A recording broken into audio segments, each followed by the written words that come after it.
Bismillahirrahmanirrahim.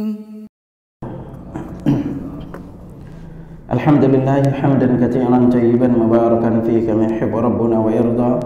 Asyhadu an la ilaha illallah wahdahu la syarika lah wa asyhadu anna Muhammadan abduhu wa rasuluhu la nabiyya ba'da. Allahumma salli wa sallim ala nabiyyina Muhammad sallallahu alaihi wasallam. Ikhwatal iman rahimani rahimakumullah, kita akan lanjutkan di pembahasan zikir-zikir yang paling banyak Nabi baca. Yang sebelumnya, pertemuan sebelumnya kita mengupas di antara zikir yang paling banyak Nabi baca adalah subhanallah walhamdulillah wa la ilaha illallah wallahu akbar. Kali ini kita akan singgung zikir yang paling banyak Nabi baca adalah lafaz zikir la ilaha illallah. Berbicara masalah zikir la ilaha illallah, ini termasuk di antara kalimat tauhid, dan zikir ini bagian dari dua kalimat syahadat. Syahadat yang pertama disebut dengan syahadat tauhid, asyhadu an la ilaha illallah. Yang kedua disebut dengan syahadatul rasul, yaitu wa asyhadu anna Muhammadar Rasulullah.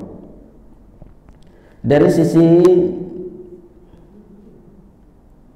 kalimat ini, maka dia memiliki rukun dan juga memiliki syarat-syarat untuk diamalkan. La ilaha illallah, rukun pertama disebut dengan an-nafyu, yaitu kita meniadakan semua sesembahan. Di lafaz la-nya itu disebut dengan la nafiyah. Ilaha itu bentuknya adalah kalimat nakirah, artinya umum, semua sesembahan, semua ilah, semua Tuhan, tidak boleh kita menyembahnya. Lalu illa ini disebut dengan al-istitsna, pengecualian, yaitu illallah, kecuali Allah. Makanya secara makna yang benar, makna kalimat ini adalah la ma'buda bihaqqin illallah. Tidak ada sesembahan yang berhak diibadahi dengan benar selain Allah. Jadi bukan hanya sekadar makna tiada Tuhan selain Allah. Ini maknanya kurang tepat dari sisi bahasa Arabnya. Nah, kalimat ini ikhwatul rahimakumullah, dengan Muhammad Rasulullah memiliki 4 konsekuensi masing-masing. La ilaha illallah, konsekuensi pertamanya itu adalah kita harus menerima Allah sebagai Rabb kita. Yang tidak menerima Allah sebagai Rabbnya, maka dia bukan termasuk orang Islam. Apalagi sampai meyakini bahwa ada sesembahan selain Allah, bahwa Allah itu punya anak, dan ada yang mengatur alam raya ini selain Allah. Kalau dia memiliki keyakinan seperti ini, maka secara hukum dia itu keluar dari Islam. Maka sungguh naif. Antum coba sekarang perhatikan, hampir beberapa tahun ini seringkali terjadi musibah pada bulan Desember. Hampir musibah-musibah besar itu selalu terjadi pada bulan Desember. Kenapa sering terjadi pada bulan Desember? Karena kita menganggap Allah itu punya anak. Karena menganggap kaum muslimin meremehkan perkara mengucapkan selamat Natal. Karena itu Allah Subhanahu wa taala berfirman, takadus samawati yatafattarna min fawqihim. Hampir-hampir langit itu pecah dari atasnya. Kenapa pecah? Anda'u lirrahmani walada. Karena menyangka Allah itu memiliki anak. Wa ma yanbaghi lirrahmani an yattakhidha walada. Tidak layak Allah itu untuk mengambil seorang anak. Jadi langit aja mau pecah, apalagi bumi. maka hati-hatilah untuk meremehkan kalimat mengucapkan selamat Natal.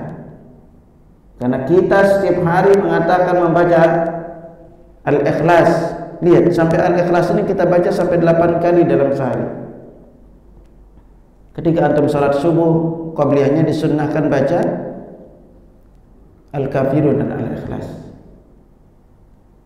Ketika selesai salat, maka kita diantara sunnahnya apa? Membaca selesai salat subuh Al-Ikhlas, Al-Falaq dan An-Nas dibaca 3 kali. Begitu juga dengan maghrib. Begitu juga dengan ba'diyah maghrib. Begitu juga ketika mau tidur kita membaca Al-Ikhlas, Al-Falaq, An-Nas. Setiap hari itu kurang lebih 8 tempat, 7 sampai 8 tempat kita membaca Al-Ikhlas. Maka jangan remehkan perkara ini. Jangan pernah kita berkata engkau cuma ucapan selamat aja. Akhi, di dalam Islam ucapan itu bisa menjadikan antum masuk Islam, bisa menjadikan antum keluar dari Islam. Jangan pernah remehkan perkara ucapan. Karena itulah ucapan kita, alhamdulillah, ucapan kita itu ibadah. Tolong ingat baik. Ucapan kita itu ibadah. Makanya Allah Subhanahu wa taala berfirman dalam surat Qaf, "Id yatalaqqal mutalaqqiyan 'anil yamin wa 'anil shimali qa'id." Dua malaikat itu. Yang satu berada di sebelah kanan dan yang satu berada di sebelah kiri. Ma yalfidhu min qawlin illa ladaihi raqibun 'atid. Tidak ada satupun ucapan yang terucap melainkan ada malaikat yang mencatat dan mengawasi. Nah, maka dari itu kalimat raqib atid, jemaah sekalian, dalam ayat ini surat Qaf ini Ibnu Katsir berkata dalam Al-Bidayah wa Nihayah bahwa nama raqib dan atid bukan nama malaikat. Tidak ada nama malaikat raqib dan atid. Dalam ayat ini kalimat raqib atid itu bentuknya adalah kata sifat, bukan kata fa'il. Kalau dia bentuknya fa'il atau pelaku, maka namanya raqib atid. Tapi kalau raqib atid ini adalah kata sifat. Karena itu nama malaikat ini bukan nama malaikat. Sama juga seperti penamaan malaikat Israel sebagai malaikat pencabut nyawa. Penamaan Israel itu hanya ada dalam Injil Perjanjian Lama. Di dalam kitab-kitab Al-Quran maupun Sunnah tidak terdapat satupun nama malaikat pencabut nyawa itu namanya Israel. Dan hanya terdapat dalam Injil Perjanjian Lama aja. Siapa nama malaikat pencabut nyawa? Allah jelaskan dalam surat As-Sajdah ayat 10. Qul yatawaffakum malakul mautil ladzi wukkila bikum thumma ila rabbikum turja'un. Katakanlah, malaikat yang pencabut nyawa Muhammad. Apa namanya? Malakul maut. Nama yang benar ada dalam Al-Quran adalah Malakul maut, bukan Israel. Sama juga salah satu malaikat, nama malaikat yang jarang diajarkan kepada kita, nama malaikat itu adalah Ar-Ra'd, yaitu petir. Jadi petir itu nama malaikat. Makanya ada nama surat Ar-Ra'd. Nah, itu konsekuensinya apa tadi? Jadi la ilaha illallah, konsekuensi terbesarnya adalah kita harus meyakini bahwa hanya Allah Rabb kita dan Muhammad Rasulullah. Konsekuensinya adalah kita harus mengakui bahwa Muhammad adalah utusan Allah dan penutup nabi. Tidak boleh kita meyakini ada nabi-nabi lain setelah beliau sallallahu alaihi wasallam. Ya, tidak boleh kita meyakini. Karena kalau kita meyakininya, maka kita juga keluar dari Islam. Dan konsekuensi keduanya adalah la ilaha illallah, kita harus terima Al-Quran sebagai panduan hidup kita. Apa kata Al-Quran, ikuti. Dan Muhammad Rasulullah, konsekuensinya adalah kita harus terima hadis yang sahih dan hasan sebagai panduan hidup kita. Jangan sampai kita menentang kata Al-Quran. Lalu la ilaha illallah, konsekuensi ketiganya adalah semua apapun bentuk ibadah harus ikhlas dilakukan karena Allah. Tidak boleh ada unsur-unsur lain di balik ibadah. Sampai-sampai di antara cara satu bentuk kurang ikhlas adalah sebagaimana Allah firmankan dalam surat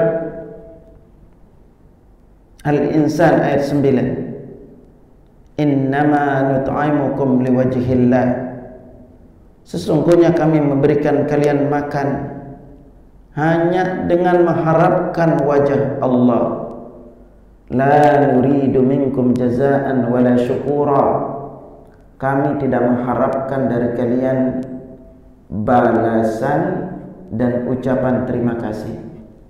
Karena itu Syekhul Islam Ibnu Taimiyah, guru dari Al-Hafidz Ibnu Katsir, penulis kitab tafsir Ibnu Katsir, apa kata beliau? Siapa saja yang mengundang fakir miskin ke rumah, lalu memberi mereka makan, lalu minta didoakan, maka dia tidak termasuk dalam golongan ayat ini. Kita sering kadang-kadang mengundang dalam acara apa, pingin agar didoakan bisnisnya lancar, pingin agar didoakan urusannya dimudahkan, mengundang fakir miskin, ini tidak termasuk golongan orang yang ikhlas. Apalagi dengan mengharapkan ucapan terima kasih ketika kita memberikan sesuatu kepada orang lain, lalu orangnya pergi begitu aja. Seringkali kita berkata tidak tahu berterima kasih, kabur aja. Hati-hati. Wa Muhammad Rasulullah, konsekuensinya apa? Apapun bentuk ibadah itu harus sesuai dengan tuntunan Nabi. Apapun bentuk ibadah itu harus sesuai dengan tuntunan Nabi. Jangan ditambah, jangan dikurangi. Makanya di bab salat Nabi sallallahu alaihi wasallam bersabda, "Shallu kama ra'aitumuni usalli." Salatlah kalian sebagaimana kalian melihat aku salat. Bagaimana kita melihat Nabi salat? Pelajari hadisnya. Karena di dalam Al-Quran salat itu hanya dijelaskan secara global perintahnya, tetapi penjelasan rincinya ada di dalam hadis Nabi sallallahu alaihi wasallam. Dan begitu juga la ilaha illallah, konsekuensi terbesarnya apa? Bahwa kita harus menjauhi segala macam bentuk syirik. Karena lawan tauhid itu adalah syirik. Sekarang di bulan ini banyak yang sedekah bumi, berbagai macam yang dilakukan. Akhirnya belum lagi kalau terjadi musibah, ada yang harus korban potong kepala kerbau atau sapi, lalu dilakukan atau dimacam-macam. Ini perbuatan syirik besar. Enggak boleh kita minta perlindungan kepada jin, karena Allah Subhanahu wa taala berfirman dalam surat Jin, wa annahu kana rijalun minal insi ya'udzuuna birijalin minal jinni fazaduhum rahaqa.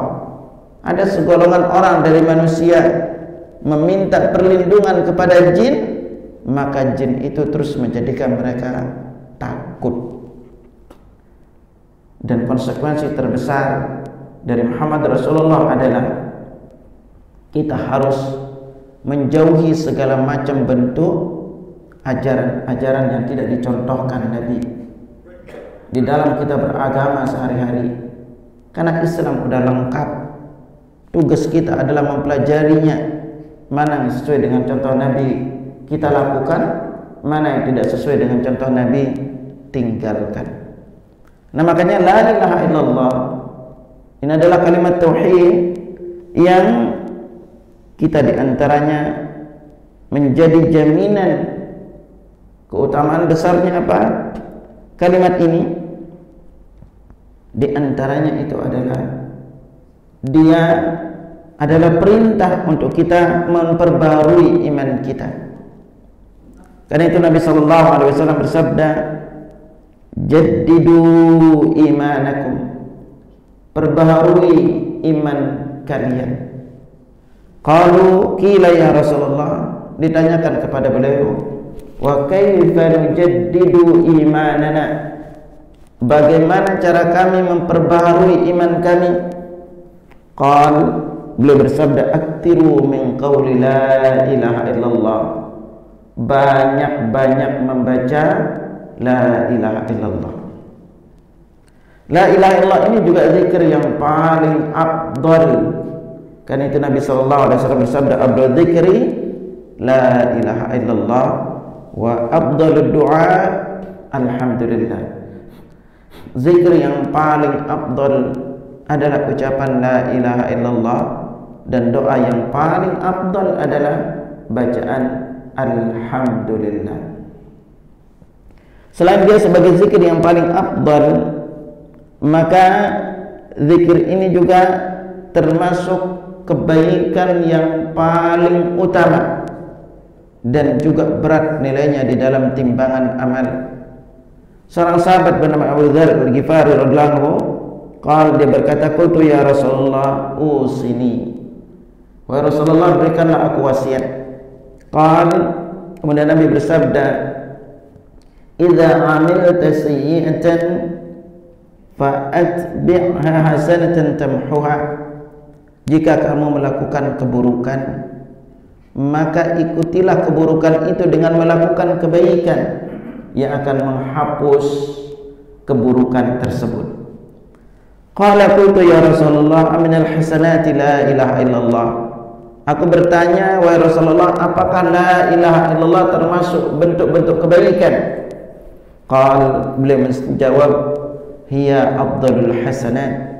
Dia itu adalah kebaikan yang paling afdal. Makanya kita disuruh untuk sering mengucapkannya. Lalu dia ini juga termasuk berat nilainya di timbangan amal. Kita disuruh membacanya karena memperberat timbangan amal kita. Ketahuilah bahwa yang akan mempermudah kita masuk surga itu adalah seberapa berat timbangan amal kebaikan kita. Karena itu Allah Subhanahu wa taala berfirman, "Faman taqulat mawazinuhu fahuwa fi 'aisyatir radiyah." Barang siapa yang berat timbangan amal kebaikannya, maka dia berada dalam kehidupan yang diridhoi. Wa man khaffat mawazinuhu fa ummuhu hawiyah. Barang siapa yang ringan timbangan amal kebaikannya, maka tempat kembalinya adalah neraka hawiyah. Dalam ayat lain Allah berfirman, "Faman taqulat mawazinuhu fa ulaika humul muflihun." Barang siapa yang berat timbangan amal kebaikannya, maka dia termasuk orang-orang yang beruntung. Wa man khaffat mawazinuhu fa ulaika alladziina khasiru anfusahum fi jahannam khalidun. Barang siapa yang ringan timbangan amal kebaikannya, maka mereka itu termasuk orang-orang yang merugi dan mereka kekal di dalam neraka jahanam. Sebuah hadis yang diriwayatkan dari Abdullah ibn Amr ibn al-As radhiyallahu anhuma, anna Nabi sallallahu alaihi wasallam qala, bahwasanya Nabi sallallahu alaihi wasallam bersabda, "Inna Nabi Allah Nuhan lamma hadaratuhul wafat." Nabi Nuh alaihissalam manakala tiba waktunya menjelang kematian. Qala li ibnihi, beliau berkata kepada anaknya, "Inni qasun 'alaikal wasiyah." Aku ceritakan, aku berikan kepadamu wasiat. Amuruka bitnataini wa anhaka 'an itnatain. Aku perintahkan kepadamu dengan dua perkara dan aku larang kepadamu dengan dua perkara. Pertama perintahnya, amurka bila ilaha illallah. Aku perintahkan kepadamu dengan la ilaha illallah. Fa inna as-samawati sab'a wal ardin, karena sesungguhnya 7 lapis langit dan bumi, lawudiyat fi kiffah, kalau diletakkan di satu timbangan, Wa wudiyat la ilaha illallah fi kiffah, lalu kalimat la ilaha illallah ini diletakkan di satu timbangan, rujahat bihin la ilaha illallah, maka lafaz la ilaha illallah itu lebih berat. Ya. Ini luar biasanya keutamaan ini. Ya. Kisah hadis yang masyhur yaitu disebut dengan hadis bitaqah, yang sama juga diriwayatkan dari Abdullah bin Amr bin Al-As. Nabi sallallahu alaihi wasallam bersabda, "Inna Allah sayukhallisu sayumayyizu wa yakhtar rajulan min ummati ala ru'usil khalaiq yaumil qiyamah." Jadi nanti pada hari kiamat Allah memilih seorang laki-laki dari umatnya, dari umat beliau sallallahu alaihi wasallam, ala ru'usil khalaiq yaumil qiyamah, di hadapan seluruh manusia kelak pada hari kiamat. Fayanshuru alaihi tis'ina sijillan, lalu dinampakkan kepadanya 99 catatan amalnya. Kullu sijillin mithlu maddil basar, satu catatan amal itu sejauh mata memandang. Tsumma yaqul, kemudian Allah bertanya kepada hamba ini, atankiru min hadza syai'an, adakah di antara catatan amalmu ini yang kamu ingkari? Adzalamaka katabi hafizun, apakah dua malaikat pencatat amalmu menzalimimu? Jadi ini luar biasanya nanti kita jemaah sekalian. Semua amal-amal kita itu akan terlihat. Apapun yang pernah kita lakukan berupa kebaikan dan keburukan itu akan terlihat di catatan amal kita. Kapan jamaah salat, di mana salatnya akan ketahuan semua. Makanya di sini ketika disebut adzalamaka kitabain hafizun, apakah dua malaikat pencatat menzalimimu? Tidak disebut namanya raqib atid. Maka di dalam Al-Quran cuma dijelaskan kiraman katibin, yang mulia lagi mencatat, yaf'aluna ma yu'marun, mereka mencatat apa yang diperintahkan oleh mereka. Ya. Fayaqul, lalu hamba itu berkata, la ya Rabb, tidak ada wahai Rabbku. Apalaka udzur, apakah kamu memiliki udzur? Fayaqul la ya Rabb, dia berkata tidak wahai Rabbku. Fayaqul, kemudian Allah berkata, bala innalaka 'indana hasanah, sesungguhnya di sisi kami kamu masih memiliki satu kebaikan. Fa innahu la dzulma 'alaika al-yawm, hari ini tidak ada kezaliman sedikit pun untukmu. Fatakhruju bitaqatan fiha asyhadu an la ilaha illallah wa asyhadu anna Muhammadan 'abduhu wa rasuluh, lalu dikeluarkanlah satu kartu. Ini makanya disebut hadis ini dengan hadis bitaqah, hadis kartu.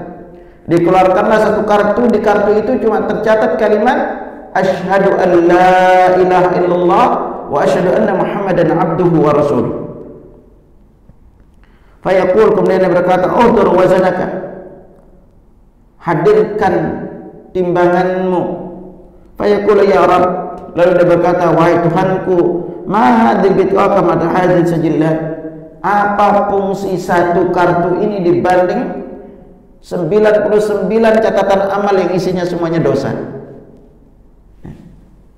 Faqal, lalu Allah berfirman, innaka la tuzlam, kamu itu tidak akan dizalimi. Qal, lalu Nabi bersabda, fatu diusijillat fi kiffatin wal bitaqah fi kiffah.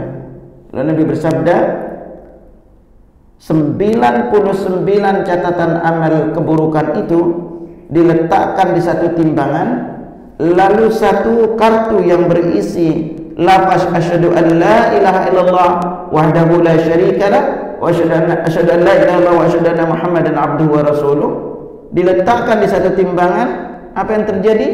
Fatashat sijillat wa taqulatil bitaqah, maka tahu-tahu 99 catatan amal ini naik dan ternyata lebih berat satu kartu itu.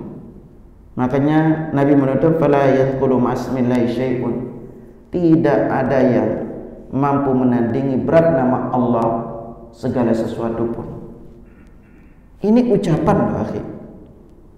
Jangan antum remehkan. Hanya dengan satu ucapan yang masih tercatat. Hanya ucapan asyhadu an la ilaha illallah wa asyhadu anna Muhammadan abduhu wa rasuluh menjadikan timbangan amal itu berat. Makanya jangan pernah remehkan ucapan di dalam Islam. Kita antum sekalian ini para suami berani iseng-iseng untuk sama istri mengatakan saya ceraiin kamu, jadi cerai. Karena di dalam perkara cerai nggak boleh main-main, nggak boleh main-main. Makanya Nabi SAW sampai sabdakan kepada kita, inna rajula la yatakallamu bil kalimati min ridwanillah. Seorang itu mengucapkan satu kalimat dari keridhaan Allah yang dia menganggap kalimat itu ya hanya ucapan iseng-iseng aja, dengan yang dia masuk ke dalam surga. Dan ada seorang hamba yang mengucapkan satu kalimat dari kalimat yang Allah murkai, yang dia menganggap kalimat itu biasa-biasa aja, Allah masukkan dia ke dalam neraka. Makanya hati-hati dengan ucapan kita, ya.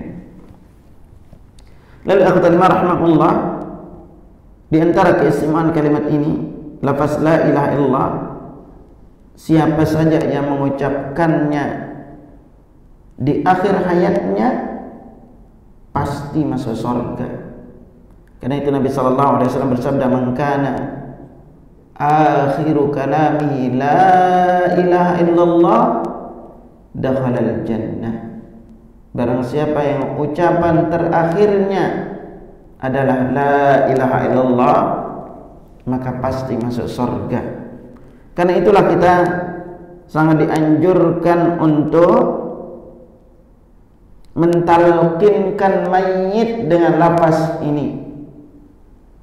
Sebuah hadis yang diriwayatkan dari Abu Hurairah radhiyallahu anhu, Nabi sallallahu alaihi wasallam qala, Nabi sallallahu alaihi wasallam bersabda, "Aktiru min syahadati an la ilaha illallah."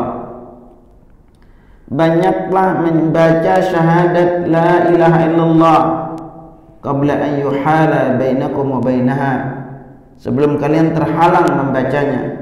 Walaqinuha mautakum, talqinkan orang yang akan meninggal di antara kalian.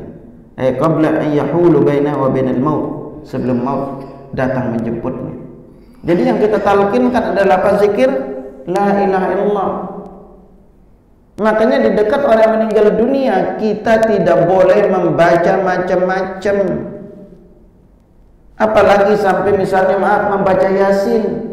Ini butuh untuk ditalqin. Tapi macam-macam yang dibaca, dia itu butuh konsentrasi. Karena orang-orang yang berada di detik-detik sakaratul maut, ingat sakaratul maut, sakarat itu artinya mabuk kematian. Di saat orang mabuk itu dia nggak ngerti apa yang dia baca, dan kita disuruh pelan membacanya. Talqinkan dia la ilaha illallah. Kalau dia diam dulu sementara, kalau dia mengucapkan yang macam-macam atau tidak mengucapkan sesuatu, baru ditalqinkan lagi. Enggak boleh kita ulang-ulang. Pak, Bu, baca la ilaha illallah terus diulang-ulang. Itu keliru pola seperti itu. Yang kita khawatir di tengah dia kesulitan itu, kalau keliru terus kita ucapkan seperti itu, nanti dia benci kalimat itu. Itu paling rawan. Makanya ucapkan pelan. Jangan ribut di sekitarnya. Ada yang nangis, ada yang ini teriak-teriak gitu, enggak. Maka kita disuruh talqinkan mayit itu dengan mengucap kalimat la ilaha illallah.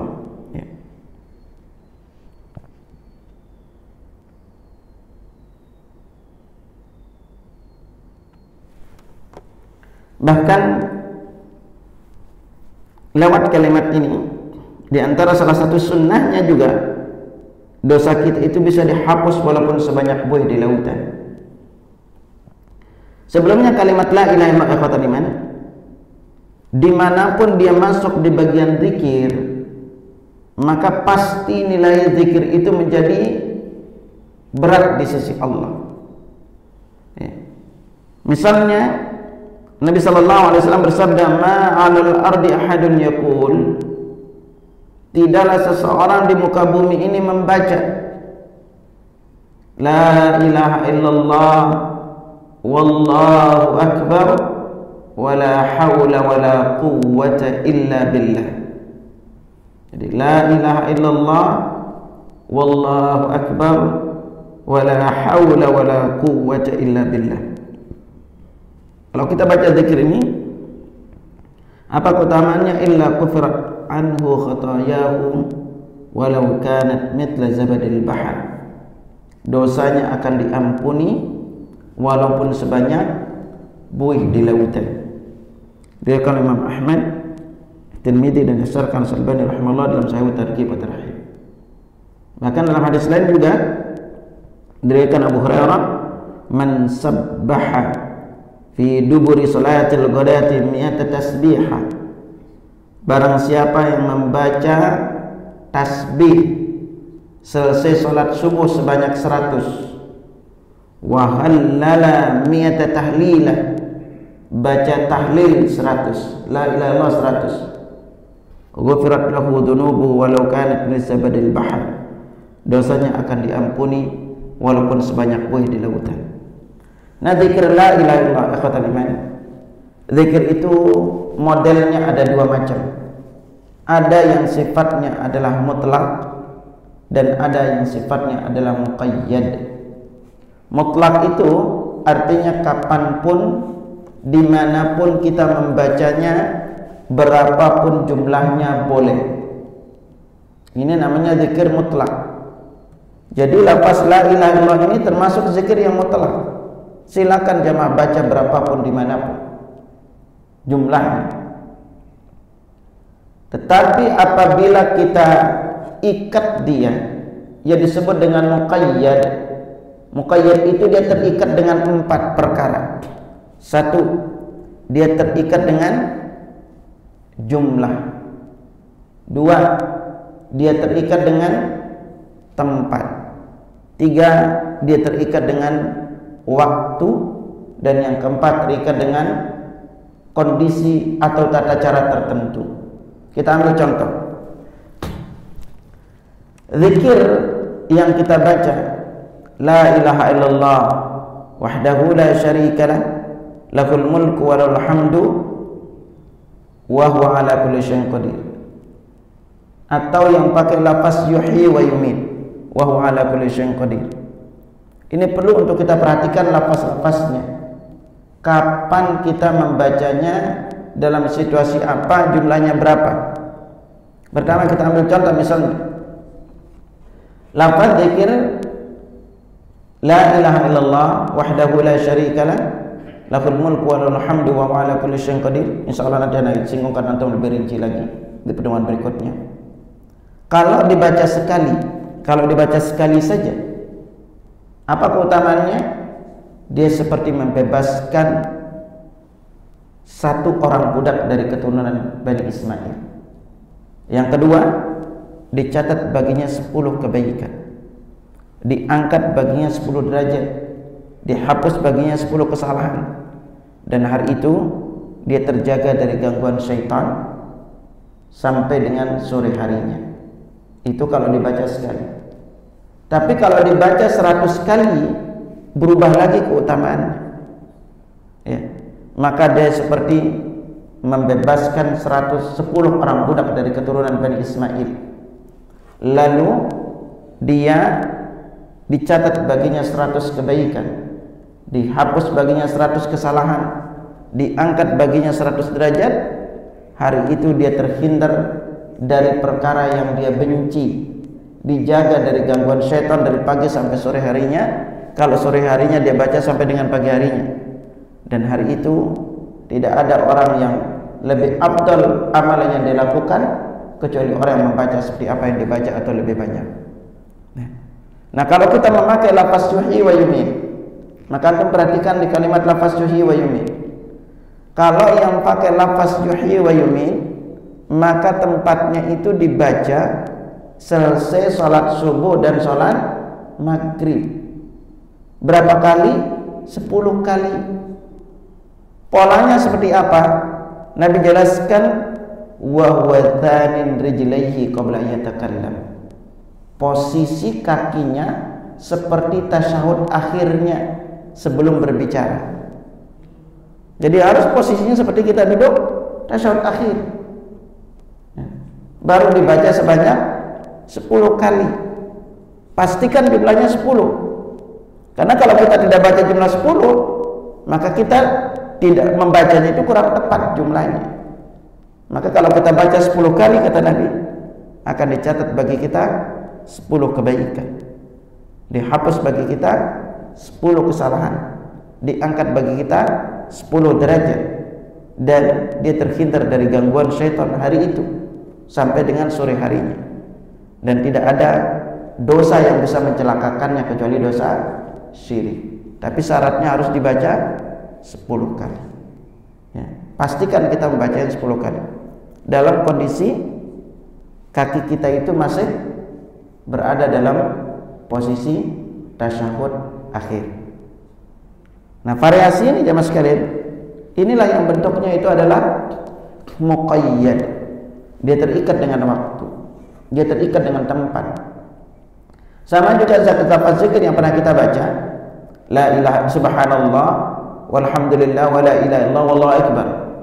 Kalau ini dibaca umum alias mutlak, maka keutamaannya ucapan paling dicintai oleh Allah, berat nilainya dalam timbangan amal, lalu dia tanaman surga, bahkan tanaman surga terbaik, ucapan yang Allah pilihkan untuk para malaikatnya dan para malaikatnya, dan juga dia itu dari setiap satu ucapan dicatat bagi kita satu sedekah.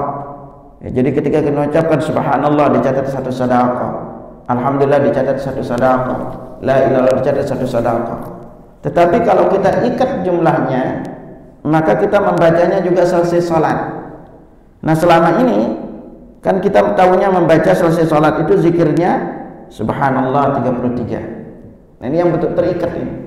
Alhamdulillah 33, Allahu Akbar 33. Lalu kita tutup dengan lafaz la ilaha illallah wahdahu la syarikalah lahul mulku wa lahul hamdu wa huwa ala kulli syai'in qadir. Dalam lafaz Imam Muslim tidak pakai lafaz yuhyi wa yumiit, hanya wa huwa ala kulli syai'in qadir. Baru dosanya diampuni walaupun sebanyak buih di lautan. Tetapi juga bentuk zikirnya ada 7 model zikir yang bisa kita baca selesai sholat, dari bacaan tasbih, tahmid, tahlil, dan takbir.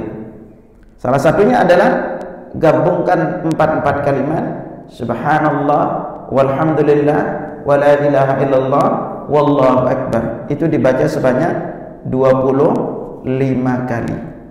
Dan yang paling besar pahalanya adalah menggabungkan 3 kalimat, yaitu kita membaca subhanallah walhamdulillah wallahu akbar.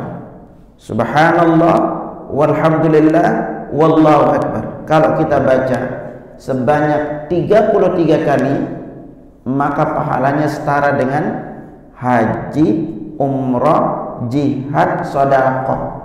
Ini diriwayatkan oleh Imam Al-Bukhari dan Muslim, dan hadis ini muttafaqun alaih dari Abu Hurairah radhiyallahu anhu. Kenapa besar gini pahalanya?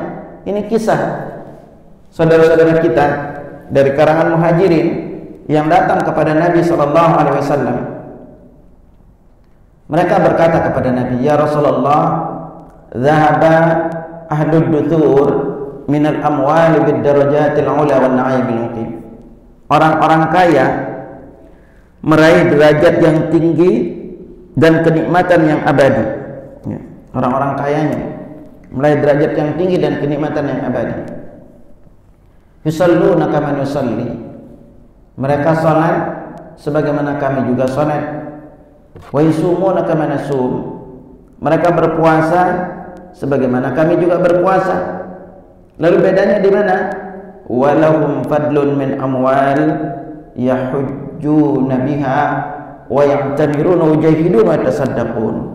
Orang-orang kaya memiliki kelebihan harta yang mereka gunakan untuk haji, umrah, jihad, sedekah. Kalau bahasa gampangnya, sementara kami itu enggak punya. Ya. Maka Nabi lalu bersabda, ala unabbiukum bi amrin, maukah kamu aku ajarkan sebuah amalan, in akhadtum adraktum man sabaqakum, jika kalian mengamalkannya kalian akan mampu mendahului orang-orang sebelum kalian.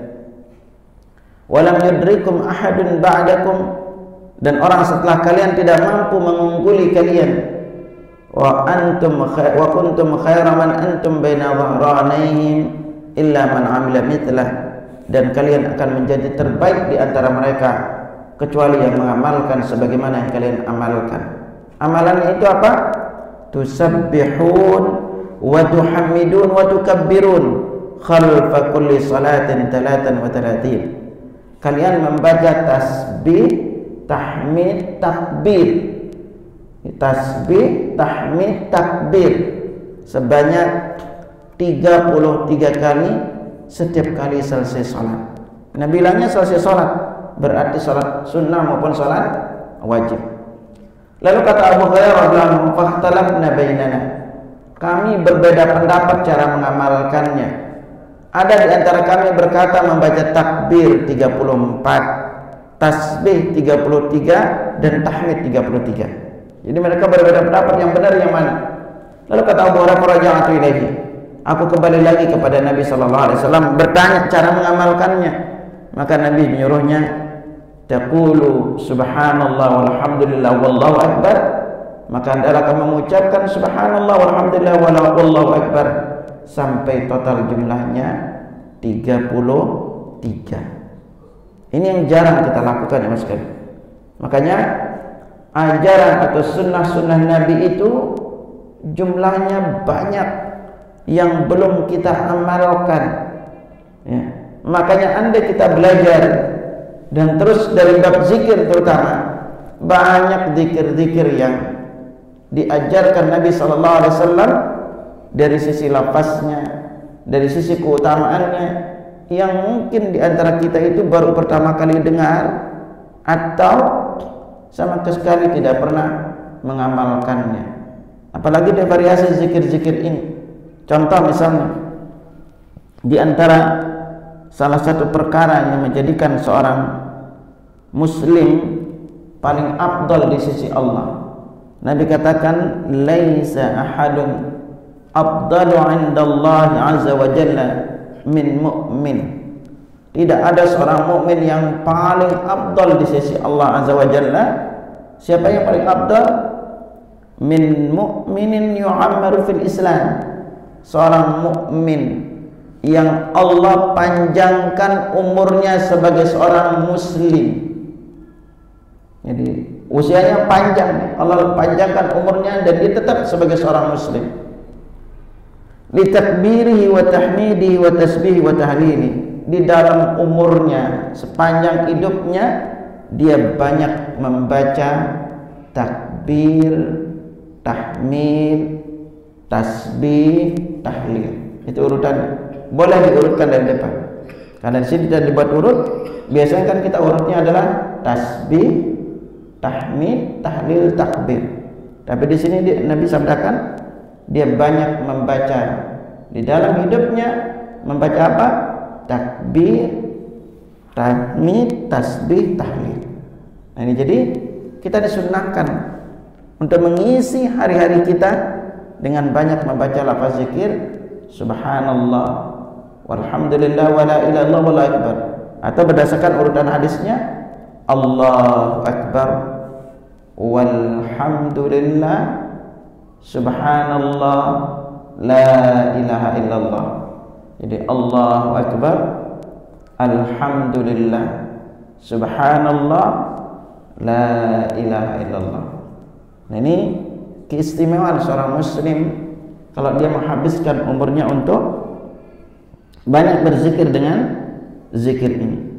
Bahkan saking luar biasanya zikir ini ya, Nabi SAW Diriwayatkan Abu Dzar Al-Ghifari qala ataitu Nabi sallallahu alaihi wasallam wa alayhi thawbun abyad wa na'im thumma ataitu wa qad istayqadha. Diriwayatkan dari Abu Dzar Al-Ghifari, aku pernah mendatangi Nabi sallallahu alaihi wasallam saat itu beliau memakai baju warna putih dan beliau sedang tidur. Kemudian aku datang lagi, maka beliau sudah terbangun. Lalu beliau bersabda, "Ma min 'abdin qala," tidaklah seorang hamba itu membaca la ilaha illallah, dia membaca la ilaha illallah, thumma mata ala dzalik, kemudian dia meninggal di atas kalimat ini, illa dakhalal jannah, melainkan pasti masuk surga. Qultu wa in zana wa in saraqa, aku bertanya kepada Nabi, walaupun orang itu berzina dan mencuri. Qal, Nabi menjawab, wa in zana wa in saraqa, walaupun dia pernah berzina dan mencuri. Qultu wa in zana wa in saraqa, aku berkata lagi, walaupun dia berzina dan mencuri. Qal, Nabi menjawab, wa in zana wa in saraqa, walaupun dia pernah berzina dan mencuri. Qultu wa in zana wa in saraqa, sampai 3 kali, walaupun dia berzina dan mencuri. Qal, Nabi menjawab, wa in zana wa in saraqa, walaupun dia pernah berzina dan mencuri, ala raqmi Abi Dzar, walaupun Abu Dzar itu enggak senang. Nah, artinya ikhwatul iman, orang meninggal dalam keadaan masih bertauhid kepada Allah, walaupun dia pernah melakukan dosa besar berupa zina dan mencuri, maka dia pasti akan tetap masuk surga. Tetapi kalau orang itu sampai berbuat syirik dan meninggal dalam keadaan berbuat syirik dan tidak bertaubat dari perbuatan syiriknya, dipastikan kekal di dalam neraka. Karena Allah tegaskan kepada kita, la in asyrakta la yahbatanna 'amaluka wa la takunanna minal khasirin. Kalau kamu berbuat syirik, maka seluruh amalmu terhapus dan kamu itu termasuk orang yang merugi. Sampai Nabi sallallahu alaihi wasallam bersabda, ya bani Adam, wahai anak Adam, lau ataitani biqurabil khataya, seandainya engkau datang kepadaku dengan dosa sepenuh bumi, thumma laqitani la tusyriku bi syai'a, kemudian engkau datang tanpa menyekutukanku dengan sesuatu atau apapun, la ataituka biqurabiha maghfiratan, aku akan datang kepadamu dengan ampunan seluas itu juga. Ini besarnya pahala tauhid, ya mas sekalian. Makanya jangan remehkan perkara-perkara syirik, karena perkara-perkara syirik ini begitu terbiasa di masyarakat kita. Ada yang jualan, selesai jualan dikepret barangnya, penglaris. Ini syirik. Apalagi kita berkeyakinan bahwa kalau tangannya gatal dapat duit. Kalau tangannya nggak gatal-gatal atau digatal-gatal terus gitu. Makanya merupakan perbuatan haram kalau kita datang ke dukun paranormal, datang aja ke dukun hanya iseng-iseng bertanya, kata Nabi, man atakahinan aw arrafan, barang siapa yang datang ke dukun atau tukang ramal, fasalah an syai'in, dia bertanya sesuatu, lam tuqbal lahu salatun 40 yawman, salatnya tidak diterima selama 40 hari. 40 hari, 40 malam Allah tidak terimanya. Itu. Lalu dalam riwayat mengatakan man atakahinan aw arrafan, barang siapa yang mendatangi dukun atau tukang ramal, fasadaqau, lalu dia membenarkan ucapannya, faqad kafara bima unzila ala Muhammadin sallallahu alaihi wasallam, maka dia telah kafir dengan apa yang dibawa oleh Muhammad sallallahu alaihi wasallam. Karena itu akhi, berhati-hatilah dalam perkara syirik ini. Penting untuk kita pelajari syirik ini agar kita tidak terjatuh di dalam kesyirikan, ya. Karena syirik ini di dalam Islam adalah perkara besar. Apapun dosa yang dilakukan oleh seorang hamba, maka dia akan tetap masuk surga walaupun harus dicuci dulu di neraka. Tetapi kalau dia meninggal dalam keadaan berbuat syirik, dia pasti kekal di dalam neraka. Nah, disinilah pentingnya untuk kita belajar agar kita tahu mana yang syirik dan mana yang bukan syirik. Karena secara umum kita di Indonesia ini adalah dulu keyakinannya rata-rata berasal dari nenek moyang kita yang di Indonesia. Mayoritas kita ini dulu di Indonesia yang ada adalah Hindu dan Buddha. Makanya seringkali kita terbawa adat istiadat yang ternyata adat istiadat itu juga banyak bertentangan dengan syariat. Maka dari itu ikhwatal iman, tauhid adalah dakwah seluruh nabi. Siapapun yang mengajarkan tauhid pasti akan mengajarkan juga yang namanya syirik. Kalau kita tidak bertauhid kepada Allah, inilah menjadikan kita itu gundah gulana, yang menjadikan kita takut menghadapi masa depan. Karena kenapa? Kita takut mau menikah, takut tidak bisa mengasih makan anaknya atau istri. Karena kita menyangka bahwa hidup ini seolah-olah semuanya hasil usaha kita.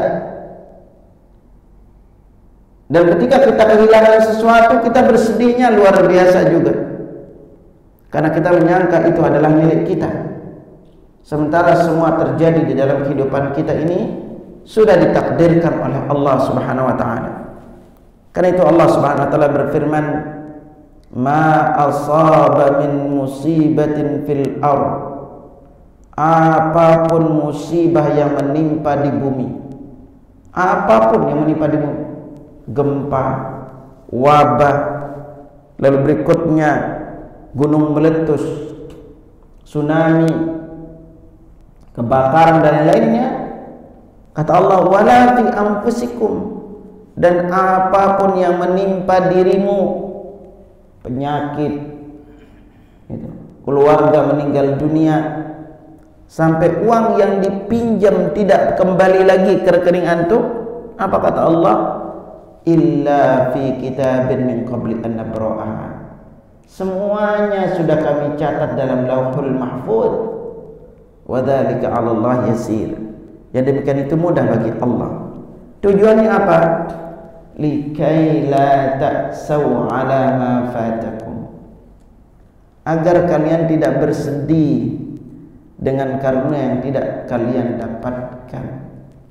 Wala tafrahu bima atakum, dan agar kalian tidak terlalu senang dengan karunia yang Allah berikan kepada kalian. Wallahu la yuhibbu kulla mukhtalin fakhur.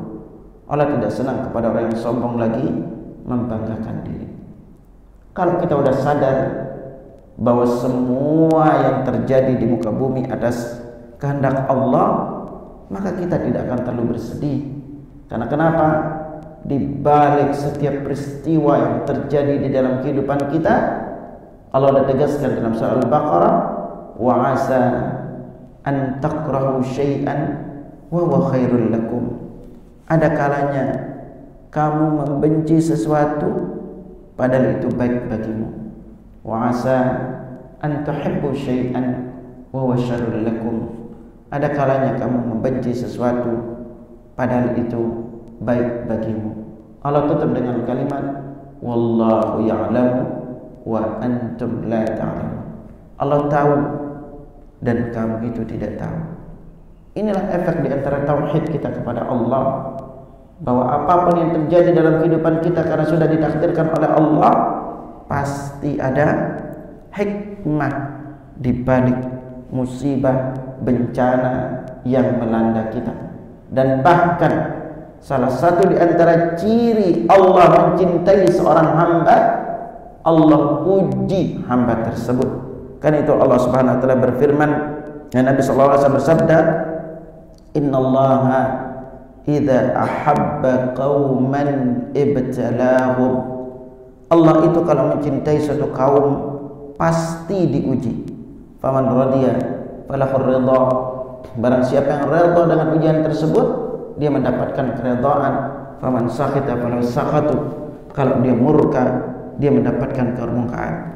Bahkan dalam surah Al-Baqarah juga Allah bertanya, am hasibtum an tadkhulul jannah, kalian nyangka kalian akan masuk surga, walamma ya'tikum mathalul ladzina khalau min qablikum, sebelum datang apa-apa yang menimpa umat-umat sebelum kalian. Apa yang menimpa mereka?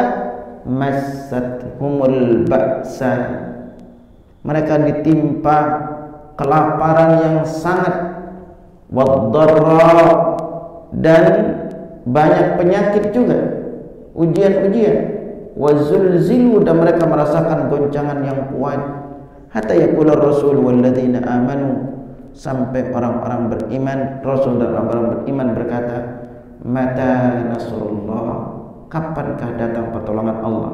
Apa jawab Allah? Ala inna nasrullahi qarib, sesungguhnya pertolongan Allah itu dekat.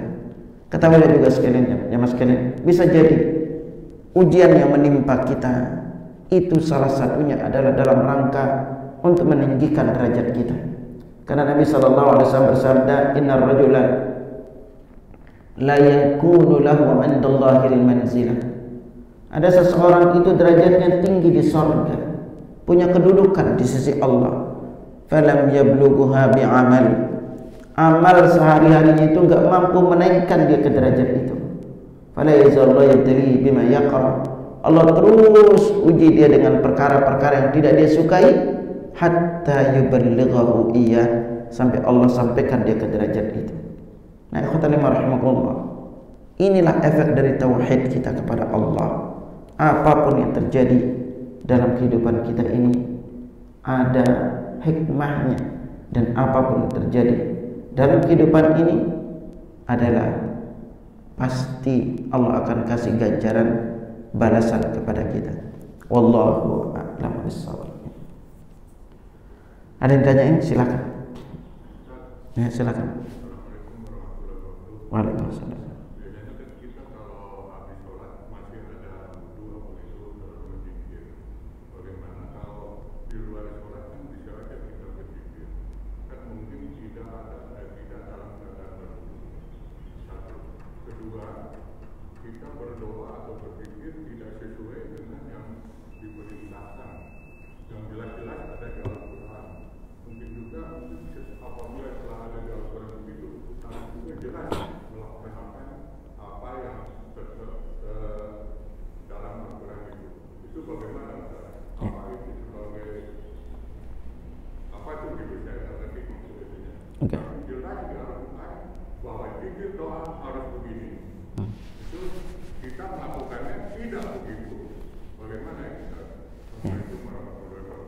Ya, bismillah.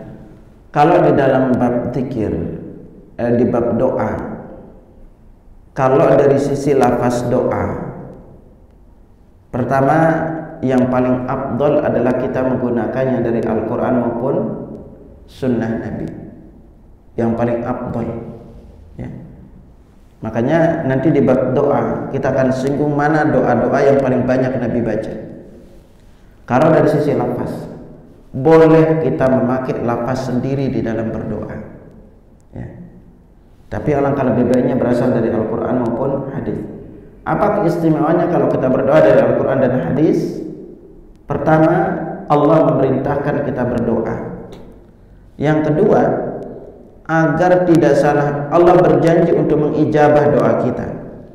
Dan yang ketiga, agar tidak salah minta, doanya pun diajarin, ya, karena apa yang Allah ajarkan itu adalah terbaik yang kita minta. Tetapi kalau dari sisi tata caranya enggak benar, maka doa itu juga tidak akan diterima. Contoh, suatu hari Nabi pernah mendengar seorang berdoa, lalu dia tidak membaca puji-pujian kepada Allah, tidak membaca selawat kepada Nabi. Maka Nabi berkata, ajilah hadza, laki-laki ini tergesa-gesa, dia ini tergesa-gesa minta. Tamada'ahu, kemudian Nabi memanggilnya, wa qala lahu li ghairi, lalu Nabi berkata kepadanya dan kepada selainnya. Apa kata beliau? Idza shalla ahadukum, jika salah seorang di antara kalian itu berdoa, falyabda bitahmidi rabbih wat tana'i alaihi. Hendaklah memulainya dengan puji-pujian dan sanjungan kepada Rabb-Nya. Thumma liyusalli 'ala Nabi sallallahu alaihi wasallam. Kemudian dia membaca selawat kepada Nabi sallallahu alaihi wasallam. Thumma yad'u ba'du bima syaa. Setelah itu silakan minta apa yang dia minta. Kisah seorang Arab Badui yang datang kepada Nabi sallallahu alaihi wasallam. Arab Badui ini berkata, "Ya Rasulullah, gitu, ajarkan sesuatu kepadaku," kata seorang Badui. Maka lalu Nabi mengajarkan kepadanya. Apa yang diajarkan? Yaitu disuruh mengucapkan subhanallah walhamdulillah wala ilaha illallah wallahu akbar. Itu diucapin. Lalu setelah itu si Arab Badui ini pergi, gitu kan. Udah pergi, balik lagi, gitu. Balik lagi kepada Nabi. Lalu dia bertanya, Rasulullah, subhanallah walhamdulillah wallahu wala ilaha illallah akbar, itu kan untuk Allah, lalu untukku mana? Maka Nabi lalu berkata kepada, ya Arab, wahai orang Arab, gitu, idza qulta subhanallah, kalau kamu mengucapkan subhanallah, qala Allah, Allah berfirman sadaqta, kamu itu benar. Kalau kamu baca alhamdulillah, Allah berfirman sadaqta, kamu itu benar. Kalau kamu baca la ilaha illallah, Allah berfirman sadaqta, kamu itu benar. Kalau kamu baca Allahu akbar, Allah berfirman sadaqta, kamu itu benar. Kalau kamu membaca Allahumma ufirli, ya Allah ampuni aku, apa kata Allah? Fa'altu, aku udah ampuni kamu. Kalau kamu membaca Allahumma arhamni, ya Allah rahmati aku, Allah berkata aku rahmati kamu. Dan kalau membaca Allahumma rzuqni, Allah berfirman qad fa'altu, sungguh aku berikan kamu rezeki. Jadi ini Pak pembukaan doanya. Kalau Bapak mau dikabulin doanya, buka doanya dengan apa? Subhanallah walhamdulillah wala ilaha illallah wallahu akbar, Allahumma ufirli, Allahumma arhamni, Allahumma rzuqni. Ini pembukaan doa yang jarang kita lakukan sekali. Bahkan Ummu Sulaim pernah datang kepada Nabi SAW. Ummu Sulaim ini ibu dari Anas bin Malik yang membantu Nabi. Apa kata Ummu Sulaim? Rasulullah alim doaan adu bihi. Wa Rasulullah ajarkan kepadaku sebuah doa yang aku berdoa dengan doa itu. Apa Nabi ajarkan? Sabbihillah asyran, baca tasbih 10, wahmadillah asyran, baca tahmid 10, wa kabrillah asyran, baca takbir 10. Jadi kalau kita baca tasbih 10, tahmid 10, tahmid 10, lalu kita minta, apa kata Allah? Qad fa'altu, yang kamu minta sungguh aku beri. Jawab. Jarang pakai ini pembukaan doa, karena kita jarang diajarkan pembukaan ini. Bahkan ada salah satu pembukaan doa yang kalau jamaah hafal subhanallah, diriwayatkan dari Buraidah radhiyallahu anhu, ya, ada seorang yang membaca doa. Apa bunyinya? Allahumma inni as'aluka bi anni ashhadu annaka antallah la ilaha illa antal ahadus samad alladzi lam yalid wa lam yulad wa lam yakul lahu kufuwan ahad. Itu doanya. Apa kata Nabi lalu? Laqad sa'altallahu bismihil a'zam, sungguh engkau telah meminta kepada Allah dengan nama-namanya yang paling agung, alladzi idza du'a bihi ajaba, kalau berdoa menggunakan nama-nama ini pasti doanya diijabah. Wa idza su'ila bihi a'ta, ya kalau meminta menggunakan nama ini pasti dia memberi. Subhanallah. Dalam riwayat dijelaskan bunyinya, Allahumma inni as'aluka bi anna lakal hamda la ilaha illa anta wahdaka la syarika lak al-mannan ya badi'as samawati wal ard ya dzal jalali wal ikram ya hayyu ya qayyum. Apa kata Nabi lalu? Laqad sa'altallah bismil azim. Sungguh engkau telah meminta kepada Allah dengan nama-namanya yang paling agung. Alladzi idza du'iya bihi ajaba. Yang kalau berdoa dengannya doanya diijabah. Wa idza su'ila bihi a'ta. Yang kalau berdoa menggunakan nama tersebut dia memberi. Dalam ayat lain juga Nabi katakan pada kita pembukaan doa apa? Da'watul dhinnun idda'a wa huwa fi batnil hut. Doa Dhunnun Nabi Yunus alaihissalam ketika berada di dalam perut ikan. Apa doanya? La ilaha illa anta subhanaka inni kuntu minadh dhalimin. Ini pembukaan lalu Nabi katakan pada apa? La yad'u biha rajulun muslimun fi syai'in qattu illa istajaballahu lahu. Tidaklah seorang muslim berdoa menggunakan doa ini dalam suatu urusannya melainkan Allah ijabah doa.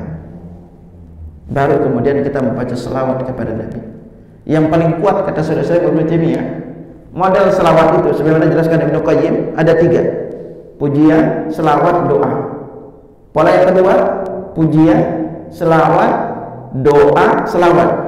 Pola yang ketiga, pujian, selawat, doa, selawat, doa, selawat. Model yang ketiga ini paling kuat untuk doa diijabah. Ini biasa kami kupas dalam tema agar doa dikabulkan. Kalau untuk kupas tema ini paling tidak kita bisa ketemu sampai dengan 10 kali berdoa di bab agar doa dikabulkan. Agar kita ngerti jangan hanya asal berdoa. Ya, ada tata caranya dari Nabi SAW. Wajar kalau doa kita nggak makbul, karena kita sendiri justru menjadi penyebab penghalang terkabulnya doa sendiri. Maka pentingnya untuk kita belajar tata cara berdoa yang sesuai dengan sunnah Nabi sallallahu alaihi wasallam. Ya, wallahu a'lam bishawab. Ada lagi silakan. Ada? Nah, silakan.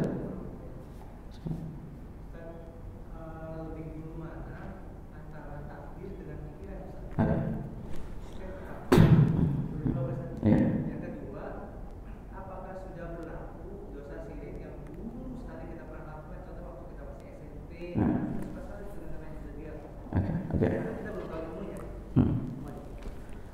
Ikhwatal iman, semua yang terjadi di dalam kehidupan kita ini sudah ditakdirkan oleh Allah 50.000 tahun sebelum Allah menciptakan langit dan bumi. Jadi 50.000 tahun sebelum Allah menciptakan bumi sudah dicatat semua takdir yang akan terjadi. Jadi kalau kita berbicara pikiran, maka udah ada takdirnya, lalu Allah jadikan kita terpikir. Contoh, antum dicatat dalam takdir antum sebagai pengusaha sukses. Antum akan diarahkan pikiran menuju ke sana, ya kan? Lalu antum akan belajar bisnis, lalu setelah itu antum dikasih pikiran untuk mengambil sebuah bisnis, atau dulu antum diajarin dulu bisnis ini, gagal, lalu Allah kasih antum hidayah untuk di bisnis ini.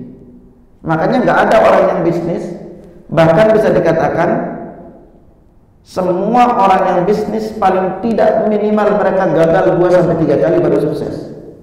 Sangat jarang sekali orang yang langsung bisnis sukses, tidak ada. Itu. Lalu antum sekarang misalnya contoh, antum udah sakit gitu kan, lalu dikasih ilham oleh Allah, lakukan ini, antum sehat. Jadi takdir dulu udah ada. Jadi semua yang terjadi dalam kehidupan kita ini semua udah ada di dalam takdir. Contoh, uang antum. Kalau uang kita itu bukan rezeki kita, kan antum sering baca selesai salat, bunyinya Allahumma la mani'a lima a'taita wala mu'tiya lima mana'ta wala yanfa'u dzal jaddu minkal jadd.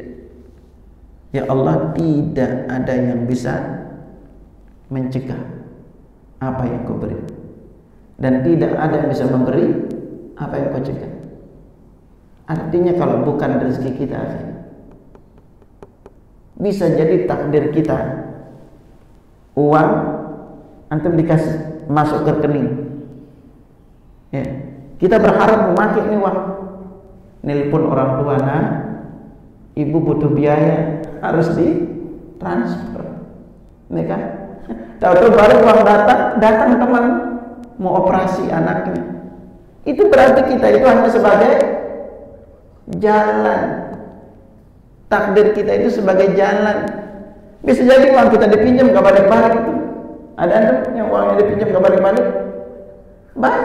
Karena takdir kita itu uang itu hanya sebagai jalan. Betapa sering kita bentuk takdir contoh. Antum beli makanan, semangat tuh beli makanan, lalu kita bawa pulang, udah dibawa pulang, dibuat gak semangat makan, taruh di kulkas. Tapi yang makan siapa? Bisa supir, bisa anak. Padahal kita pengen makan. Bahkan dalam perjalanan pun, ketika kita bawa makanan, ada orang yang butuh, bisa kita kasih gitu. Nah kita nanti bisa beli lagi gitu. Itu tandanya kita itu sebagai pengantar makanan. Makanya Nabi sampai katakan kepada kita, ya kullu bin adam mali. Anak Adam itu berkata, ini hartaku, ini hartaku, ini hartaku. Ma lahu min mali illa thalatha. Harta kita itu cuma 3. 1, ma akala fa'abna, yang kita makan habis. Kedua, wa ma labitha fa'abla, yang kita pakai usang. Yang ketiga, wa ma tasaddaqa faqatana, yang sedekahkan terkumpul untuk amalnya. Wa ma siwa dzalik, selain itu dhaibun wa tarikul, selain itu adalah harta warisan. Anda teringat salah satu jam akhir, orangnya kaya raya.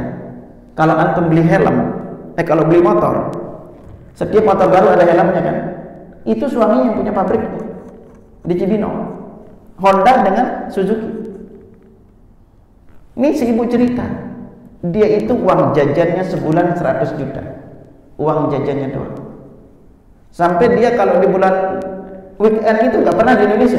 Dia cerita, saya itu weekend Ustaz nggak pernah di Indonesia, selalu keluar. Dia udah nyiapin anaknya itu untuk warisannya itu 900 miliar. 900 miliar. Anaknya dikasih 200, dia aja mau ambil 100 aja. Tapi apa yang terjadi? Uang 900 miliar itu tahu-tahu ditawarin investasi sama keluarganya. Lalu investasilah beliau, berlian investasi. Apa yang terjadi? 900 miliar itu amblas. 900 miliar itu hilang tuh.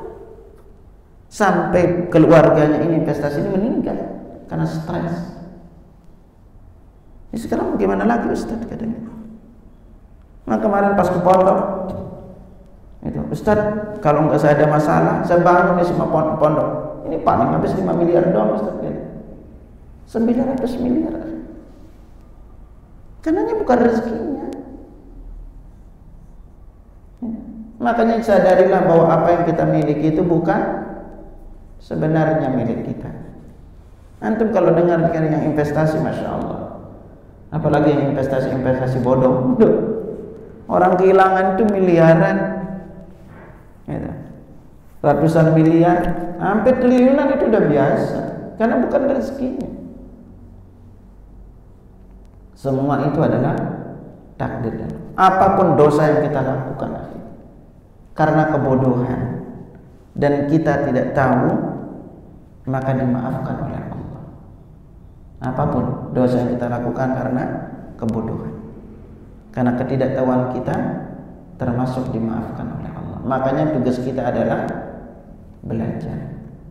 Makanya wajib kita belajar agar kita tahu mana yang benar dan mana yang salah.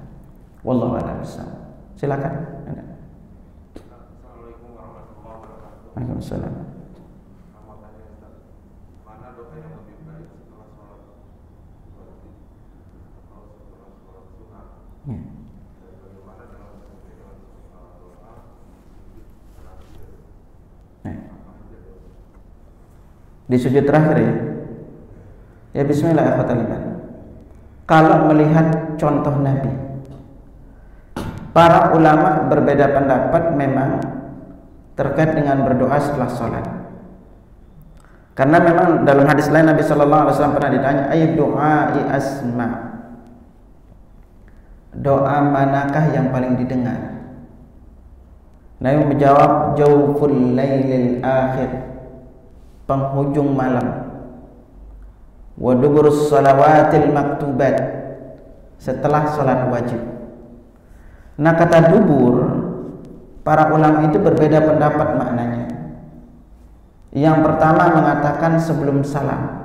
Makanya kalau jamaah perhatikan sifat salat Nabi yang sifatnya doa itu justru banyak Nabi baca sebelum salam. Ada kurang lebih sekitar 13 macam doa yang dibaca sebelum salam. Salah satunya itu berlindung dari 4 perkara. Allahumma inni a'udzubika min adzabi jahannam wa min adzabil qabr wa min fitnatil mahya wal mamat wa min syarri fitnatil masiihid dajjal. Yang pendek, Allahumma hasibni hisaban yasira. Lalu Allahumma inni as'alukal jannah dibaca 3 kali. Ada kurang lebih sekitar 13 doa sebelum salam. Imam Al-Bukhari dan Imam An-Nasai mengatakan boleh berdoa setelah salam. Ya. Tetapi akhi, kalau antum perhatikan contoh Nabi, silakan antum buka. Antum di sini punya kitab Bulughul Maram. Nanti antum buka Bulughul Maram bab sujud sahwi. Nabi SAW, akhi, antum nanti buka aja di bab Bulughul Maram bab sujud sahwi. Selesai salam, apa yang beliau lakuin? Itu kan pertanyaan. Ternyata riwayat yang kita dapetin adalah semua riwayat beliau tidak pernah mengangkat tangan setelah salam. Semua riwayat. Antum kalau buka nanti di bab sujud sahwi, Nabi selesai salam, beliau berzikir hadap ke imam makmum, diam sebentar, selesai itu pergi. Ada kalanya beliau langsung duduk di pojok masjid. Coba aja antum baca. Nanti cari syarahnya Bulughul Maram. Itu paling gampang pola beliau sholat itu dilihat di ketika kasus sujud sahwi. Karena beliau pernah sholat zuhur 2 rakaat, pernah sholat asar 3 rakaat. Itu.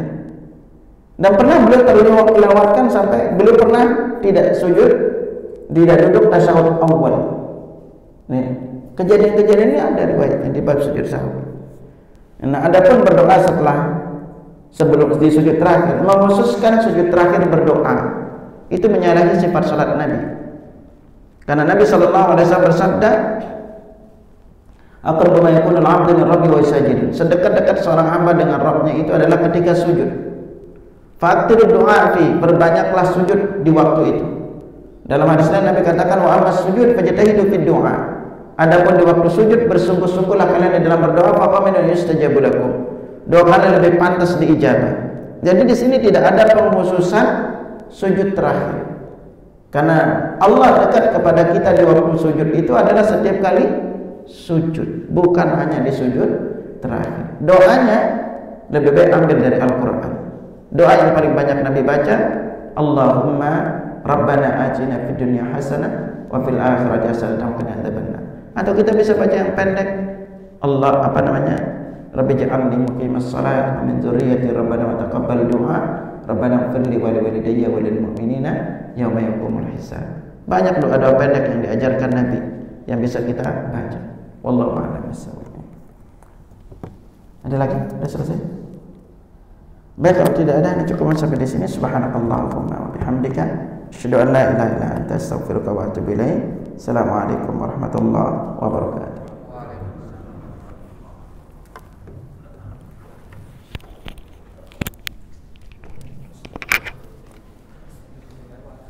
فبأي آلاء ربكما تكذبان